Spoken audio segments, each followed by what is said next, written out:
dowladda Kuuriyada Waqooyi ayaa ku dhawaaqday inay jarayso dhammaan xiriirka dhanka isgaarsiinta ee ay la leedahay dalka ay dariska yihiin ee Kuuriyada Koonfureed.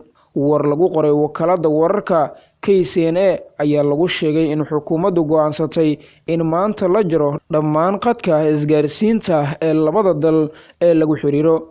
Warkani waxaa lagu sheegay in xukuumadda Pyongyang ay dhigeeda Seoul u aqoonsatay dowlad cadow ah, sidaas daraadeedna la jarayo xiriirka isgaarsiineed ee kala dhexeeya. Sidoo kale khadka tareenada ee ciidamadu adeegsadaan ayaa la xiri doonaa, waxaana la joojinayaa dhammaan isdhaafsiga agabyada ciidanka. Gabadha la dhalatay madaxweynaha mayalka adag ee Kuuriyada Waqooyi Kim Jong-un ayaa toddobaadkii hore ku goodisay in tallaabo adag laga qaadi doono dowladda Kuuriyada Koonfureed kadib markii ay ku eedeysay inay baahiyeen warar madaxda looga been abuuranayo. Labada dowladood ayaa isku soo dhawaaday sanadii 2018 markaasi oo la bilaabay in laga shaqeeyo khadka isgaarsiinta oo horeyba u go'naa.